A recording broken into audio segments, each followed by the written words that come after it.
मनुष्य अपने विश्वास से निर्मित होता है। इसका अर्थ यह है कि हम मनुष्य जो भी सोचते हैं अधिकांश समय में हम वही काम करते हैं। हम यदि किसी चीज पर विश्वास कर ले तो हमें वहां काम करने से कोई नहीं रोक सकता है और हमारा काम ही हमारा पहचान बन जाते। भगवान श्री कृष्ण जी ने गीता उपदेश में कहा है कि मनुष्य को केवल कर्म पर ही अपने ध्यान को केंद्रित रखना चाहिए, न कि कर्म से प्राप्त होने वाले फल की लालसा या लोभ रखना चाहिए। यह लोभ मनुष्य को उसके कर्म से मन और ध्यान दोनों ही भंग कर देते हैं तथा मनुष्य को केवल और केवल असफलता प्राप्त होता है। इंसान जीवन में गलतियां करके उतना दुखी नहीं होता जितना कि वह बार बार उन गलतियों के बारे में सोच कर होता है। जीवन के बदल जाने में कभी भी वक्त नहीं लगता, कभी कभी वक्त बदल जाने में पूरा जीवन लग जाता है। जो कार्य आज तुम्हें दर्द दे रहा है कल वही तुम्हारी सबसे बड़ी ताकत बनेगा। सभी को सुख देने की क्षमता भले ही आपके हाथ में न हो किंतु किसी को दुख न पहुँचे यह तो आपके हाथ में ही है। के लिए मृत्यु उतनी ही निश्चित है जितना कि मृत होने वाले के लिए जन्म लेना। इसलिए जो अपरिहार्य है उस पर शोक मत करो। जो हुआ वह अच्छा हुआ, जो हो रहा है वह भी अच्छा ही हो रहा है और जो होगा वह भी अच्छा ही होगा। तुम्हारा क्या गया जो तुम रोते हो? तुम क्या लाए थे जो तुमने खो दिया? तुमने क्या पैदा किया था जो नाश हो गया? तुमने जो लिया यहीं से लिया, जो दिया यहीं पर दिया। आज जो कुछ आपका है पहले किसी और का था और भविष्य में किसी और का हो जाएगा। परिवर्तन ही संसार का नियम है। जो होने वाला है वो होकर ही रहता है और जो नहीं होता ऐसा निश्चय जिनकी बुद्धि में होता है उन्हें चिंता कभी नहीं सताती। अगर आप अपने लक्ष्य को प्राप्त करने में असफल हो जाते हैं तो अपनी रणनीति बदलिए, न कि लक्ष्य।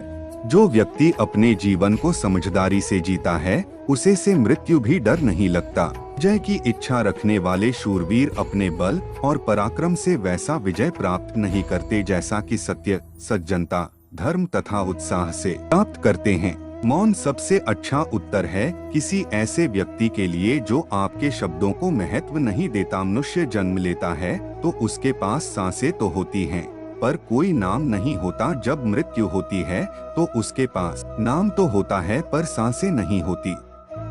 इसी सांस और नाम के बीच की यात्रा को जीवन कहते हैं। न किसी के अभाव में जियो, न किसी के प्रभाव में जियो। यह जिंदगी है आपकी अपने स्वभाव में जियो। किसी के प्रति मन में क्रोध लिए रहने की अपेक्षा उसे तुरंत प्रकट कर देना अधिक अच्छा है। जैसे क्षण भर में जल जाना देर तक सुलगने से अधिक अच्छा है। समय कभी नहीं रुकता। आज यदि बुरा चल रहा है तो कल अवश्य अच्छा आएगा। आप केवल निस्वार्थ भाव से कर्म कीजिए और वही आपके हाथ में है। हमारी आस्था की परीक्षा तब होती है जब हम जो चाहे वो न मिले और फिर भी हमारे दिल से प्रभु के लिए शुक्रिया ही निकले। दया होनी चाहिए, कमजोरी नहीं। ज्ञान होना चाहिए, अहंकार नहीं। उत्साह से जीवन जीना और स्वयं पर महारत हासिल करना खुशी देता है।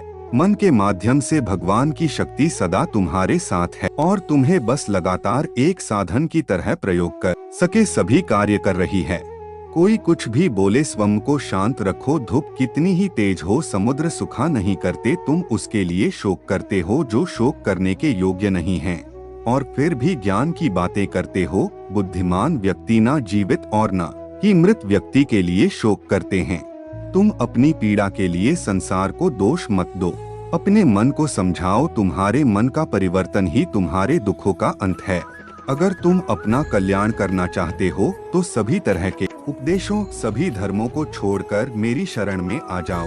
मैं तुम्हें मुक्ति प्रदान करूंगा। सुख दुख का आना जाना सर्दी गर्मी के आने जाने के जैसा ही है, इसलिए इन्हें सहन करना सीखना ही उचित है। भी हो अच्छे इंसान बनो। हिसाब हमारे कर्म का होगा, धर्म का नहीं। तुम्हारा मोहग्रस्त होकर अपने कर्तव्य पथ से हट जाना मूर्खता है, क्योंकि इससे ना तो तुम्हें स्वर्ग की प्राप्ति होगी और ना ही तुम्हारी कीर्ति बढ़ेगी।